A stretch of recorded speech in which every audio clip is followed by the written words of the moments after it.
आहात सगळे. Hope so तुम्ही सगळे आनंदी असाल, खुश असाल, हॅप्पी असाल आणि स्वामी महाराज तुमच्या सगळ्या सगळ्या इच्छा पूर्ण करू देत, ही स्वामीच्या चरणी प्रार्थना.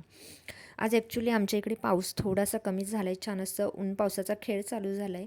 तर सकाळची आहे ना सगळी जी काही कामं होती ना ती आवरली, म्हणजे कपडे वगैरे, आणि त्याच्यानंतर आहे ना छान अशी देवपूजा करून घेतली. आणि आज नाश्त्यामध्ये मला ना खमण ढोकळा बनवायचा होता. आईही गावाहून आज आल्या होत्या, तर इकडे ना मी छान असा खमण ढोकळा लावून मगच देवपूजा वगैरे करायला घेतली होती.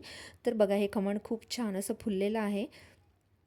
आणि त्याच्यानंतर आहे ना ते मी छान असं थोडं एक 5 मिनटं थंड करत ठेवलं. तर थंड करत ठेवल्यामुळे काय होतं ना, त्याच्या कडा असतात त्या पटकन अशा सुटून जातात आणि ते असं एकदम इझिली आपण ज्या भांड्यामध्ये किंवा प्लेटमध्ये काढतो ना त्याच्यावर एकदम इझिली ते निघतं. तर बघा, अजिबात कुठेही त्या भांड्याला न चिकटता व्यवस्थित असं ते खमण ढोकळा त्या भांड्यापासून फ्री झालेला आहे. आणि इकडे बघा, जे मी असं कटिंग करते ना तर ते असं फ्लेअर होते. ते बघूनही मला इतकं सुंदर वाटतंय ना, की म्हणजे ते इतकं सॉफ्ट आणि स्पॉन्जी होतं ना, की ते व्यवस्थित म्हणजे फुललं होतं. कुठेच ते कच्चं वगैरे राहिलं नव्हतं.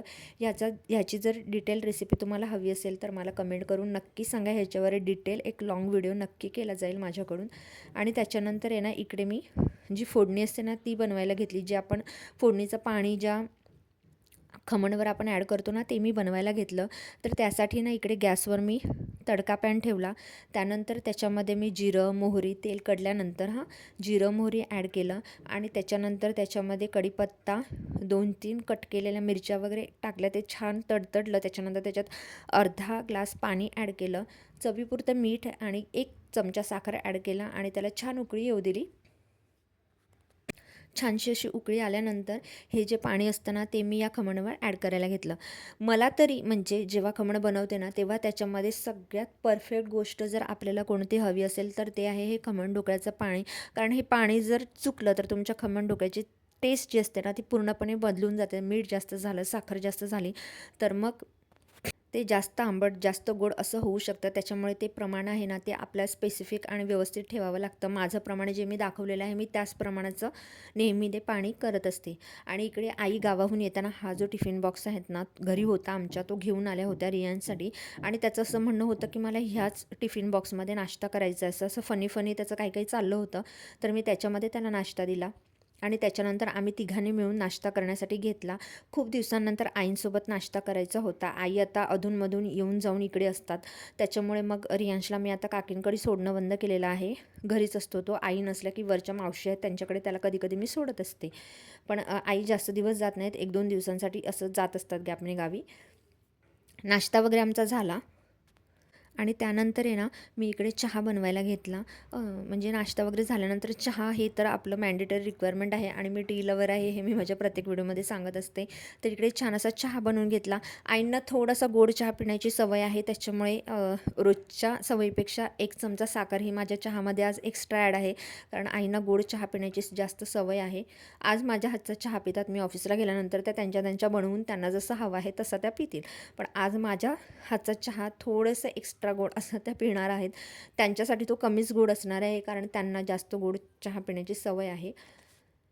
त्यानंतर आम्ही छान असं इकडे आमचा चहा एन्जॉय करतो आहे. आणि रियांश इकडे छान शांत बसला आहे. त्याच्यामागचं कारण असं आहे की टीव्हीवर लागलेली तारक मेहता का उल्टा चष्मा ही सिरियल, ती त्याची one of the favourite serial आहे. म्हणजे कार्टूनपेक्षा जास्त तो तारक मेहता का उल्टा चष्मा ही सिरियल जास्त बघत असतो.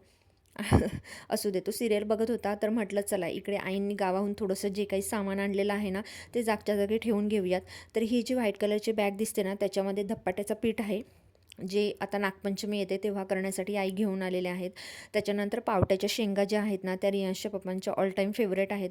मग त्याही त्या जेव्हा जेव्हा येतात मी तिकडे जाते तेव्हा हे सगळं देणं असतात. पावट्याच्या शेंगा तर त्या नेहमी देत असतात जेव्हा असतात घरी, किंवा मग नसतील तर मग बाजारातून आणून देतात. तर आणि त्याच्यासोबतच आहे ना येताना ना त्या याचे लाडू, रव्याचे लाडू घेऊन आल्या होत्या बनवून. आणि मला ही सवय खरंच सगळ्यांची आवडते. गावाहून जेव्हाही कोणी येतं ना घरून बनवून आणतं खाऊ, म्हणजे बाहेर दुकानातलं काहीच आणत नाही. भडण, चिवडा, शेवया काहीही असतं, ते स्नॅक्स जो असतो तो घरचा बनवून आणतात. आणि मला ते खरंच खूप छान वाटतं कारण ते घरचं आपल्याला खाऊ खायला मिळतं म्हणून. त्यानंतर आहे ना घरच्या ज्या भाज्या होत्या ना त्याही आई घेऊन आल्या होत्या. जसं की शेपू आहे, त्याच्यानंतर मेथी आहे, ह्या ज्या आमच्या घरच्या भाज्या आहेत सगळ्या, ज्या आई लावतात. इकडे मी मागच्या सोमवारी बाजारातून जी शेपूची एक पेंडी घेतली होती ना, ती मला 20 रुपयाला मिळाली होती. आणि ह्यात सगळ्या शेपूची भाजी वगैरे आहेत ना, त्याच्या 3-4 पेंड्या अशा बांधून आई गावाहून घेऊन आल्या होत्या. त्याच्यानंतर मेथी, आता पावसाळ्यामध्ये मेथी ही खूप रेअरली मिळते आणि मिळाली तरी ती म्हणजे व्यवस्थित तेवढी चांगली मिळत नाही, म्हणून आई घरून व्यवस्थित निवडून घेऊन आल्या होत्या.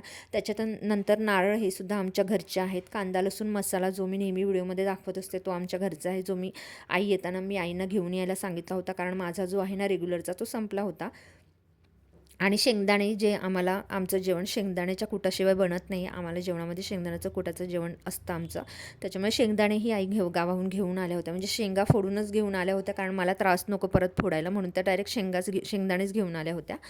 आणि त्याच्यानंतर आहे ना, म्हटलं आता हे सगळं सामान काढलंच आहे, तर निवडण्याचं काम वगैरे सगळं करायला घ्यावं, म्हणून मी पावट्याच्या शेंगा निवडायला बसले. आणि साईड बाय आईने लगेच इकडे भाजी निवडायला घेतली. तर आमच्या आईंचं असं आहे ना, की त्यांना स्वस्थ शांत बसू वाटत नाही. त्यांच्या हाताला कायम काहीतरी काम करण्याची सवय आहे. त्याच्यामुळे मग मी इकडे करायला बसले, तर त्यांनी लगेच इकडे भाजी निवडायला घेतली. आणि मग आता इकडे आल्यानंतरच थोडा शरीराला त्यांच्या आराम मिळतो, म्हणून मग मी बाकीची काही कामं त्यांना लावत नाही. पण भाजी निवडणं वगैरे हे कामं त्या करतच असतात. तर त्या तिकडे यांची भाजी निवडण्याचं काम करत होत्या. मी म्हटलं आता दुपारच्या जेवणाला लागावं, म्हणून मग इकडे ना दुपारच्या जेवणाला लागले. ज्वारीची भाकरी माझी बनवून झाली होती. मग त्याच तव्यावर मी इकडे बेसनाची छान अशी पोळी बनवून घेतली. तर म्हणजे मला तर बेसनाची पोळी भाकरीसोबत खाण्यासाठी भरपूर आवडते. पावट्याची आमटी केली होती आणि सोबत ना आई हा खरडाही बनवून घेऊन आल्या होत्या. आईंच्या हातच्या खरड्याला तोडच नाही, म्हणजे इतकी सुंदर छान चविष्ट, इतका छान खरडा असतो ना, की काय सांगू तुम्हाला. तर असा होता छोटासा व्लॉग. आता आमचं जेवण जे आहे ते रेडी झालेलं आहे, तर आम्ही जेवतोय. तर व्हिडिओ आवडल्यास लाईक करा, शेअर करा आणि चॅनलवर नवीन असाल तर चॅनलला सबस्क्राईब